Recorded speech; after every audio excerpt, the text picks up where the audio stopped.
Hiç düşünmüsünüzmü? Uşaqlıqda etdiyimiz bircə səhv, bəlkə də bir anlıq qorxaqlıq bütün həyatımızı necə dəyişə bilər? Bax, Xalid Hüseyninin Çərpələng uçuran əsəri bizi məhz bu sualın ən dərin qatlarına aparır. Bu sadəcə bir hekayə deyil, dostlar. Bu, xəyanətin, günahkarlığın və bağışlanma axtarışının insan psixologiyasında necə dərin izlər buraxdığının bir növ təhlilidir. Gəlin, bu unudulmaz səyahətə birlikdə başlayaq. Sənin üçün 1000 dəfə də əsəri oxuyan hər kəsin yaddaşına həkk olunan bu cümlə, əslində bu, bir uşağın dostuna olan sonsuz, qeyd-şərtsiz sədaqətinin manifestidir. Amma eyni zamanda bu sözlər gələcəkdə bir ömür daşınacaq o böyük günahın və ödəniləcək ağır bədəlin də sanki bir xəbərçisidir. Yəni bu sadəcə bir söz deyil. Bu, bütün hekayənin döyünən ürəyi, heç vaxt susmayan o vicdan səsidir. İndi isə gəlin birlikdə 1970-ci illərin Kabuluna səyahət edək. Hələ müharibənin o qaranlıq kölgəsinin düşmədiyi, səmaları rəngbərəng çərpələnglərlə dolu bir Kabula. Məhz burada iki balaca oğlanla tanış oluruq, Əmir və Həsən. Onlar ayrılmaz dostdurlar. Amma heç özləri də bilmirlər ki, yaxınlaşan o qış təkcə özü ilə soyuq gətirməyəcək, həm də onların məsum uşaqlığını əbədi olaraq darmadağın edəcək bir xəyanəti də gətirəcək. Bax, onların dostluğu ilk baxışda çox möhkəm görünsə də, əslində reallıq tamamilə başqa idi. Çünki arada dərin bir sosial uçurum var idi. Bir tərəfdə Əmir, varlı, imtiyazlı bir puştun, evin gələcək ağası, digər tərəfdə isə Həsən, cəmiyyətin dışladığı Həzara, bir xidmətçinin oğlu. Bu görünməyən, amma əsla aşıla bilməyən sərhəd, əslində onların münasibətinin təməlindəki o dərin çat idi. Və təəssüf ki, məhz bu çat onların taleyini hələ uşaqlıqdan yazmışdı. Əmirin həyatındakı ən böyük mübarizəsi isə atası baba yılı idi. Bilirsiniz, baba özü kimi güclü, cəsur, əsl kişi kimi bir oğul istəyirdi. Amma Əmir tam tərsi idi. Kitablara, şeirlərə sığınan, həssas bir uşaq idi. Babanın bu açıq-aşkar məyusluğu Əmirin ruhunda elə dərin bir boşluq yaratmışdı ki, o, bu boşluğu doldurmaq üçün sadəcə atasının sevgisini, təqdirini qazanmaq üçün hər şeyə hazır idi. Bəli, hər şeyə. Hətta ən qorxunc xəyanətə belə. Və nəhayət, Əmirin gözlədiyi o şans gəlib çatır. Hər il keçirilən məşhur çərpələng yarışı.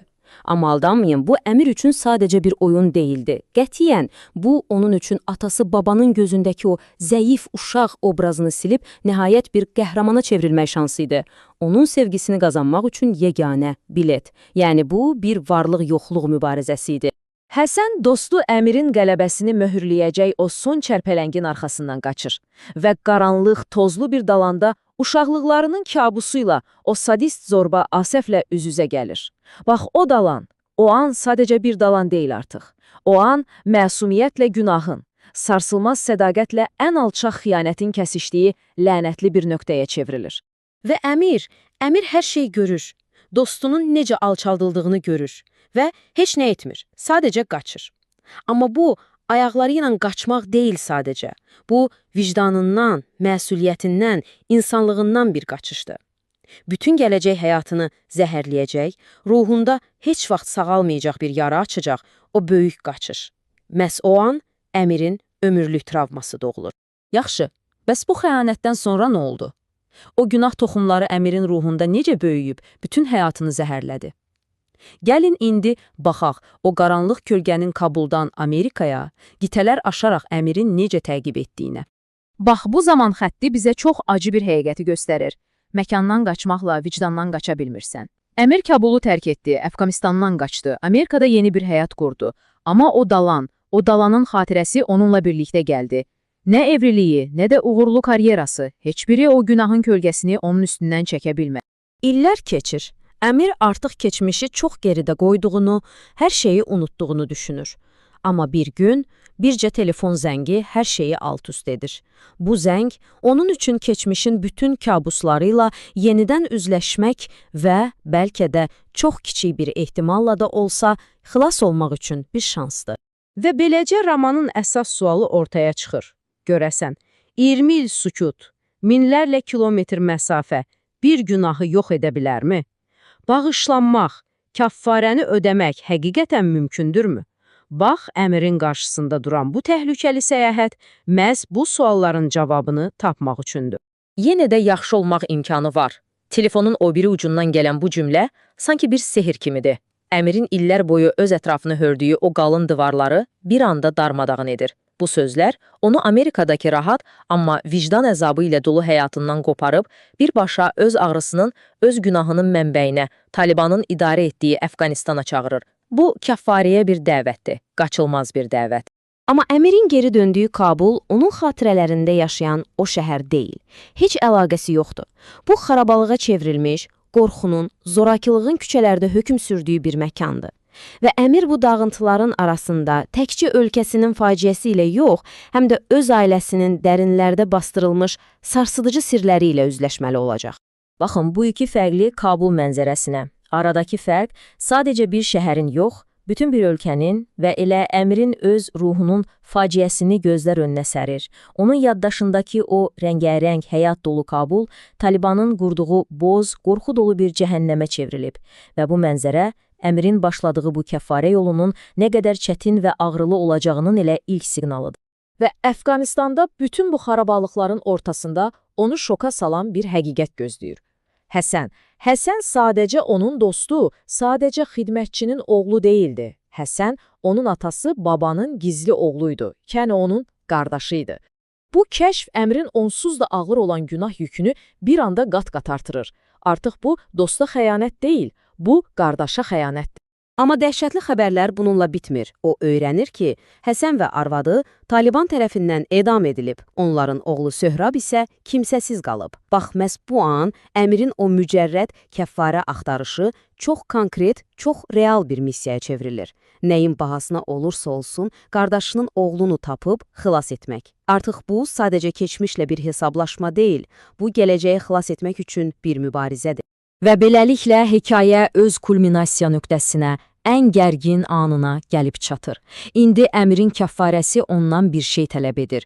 Söhrabı xilas etmək üçün özünün ən böyük qorxusuyla, uşaqlıq kabusuyla birbaşa üz-üzə gəlmək.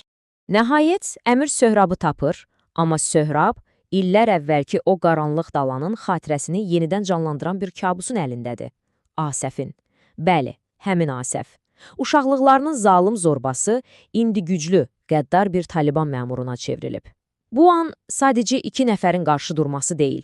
Bu, Əmirin keçmişdəki qorxaqlığı ilə, bugünkü cəsarətinin, günahı ilə bağışlanma arzusunun ölüm-dirim savaşıdır. Kəffarənin bədəli çox ağırdır.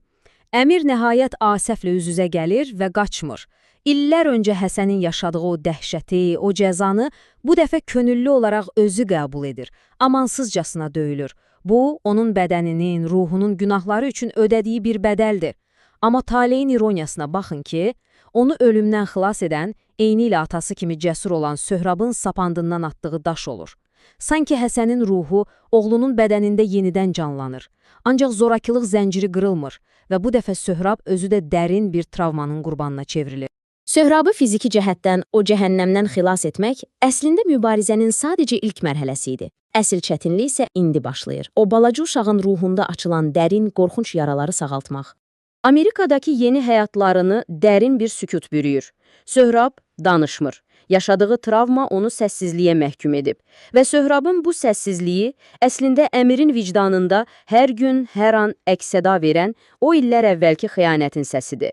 Sağalmaq bəzən həqiqətən də mümkünsüz bir xəyal kimi görünür. Amma bir gün o ümid işığı yenidən yanır. Parkda Əmir Söhrab üçün bir çərpələng uçurur və kəsilən çərpələngin arxasınca qaçarkən illər əvvəl Həsənin ona dediyi o unudulmaz sözləri təkrarlayır.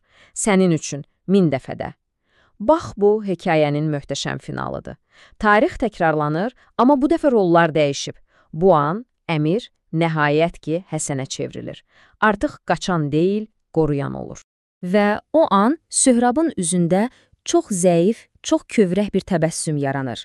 Bilirsiniz, bu filmlərdəki kimi şən bir xoşbəxt sonluq deyil. Qətiyyən.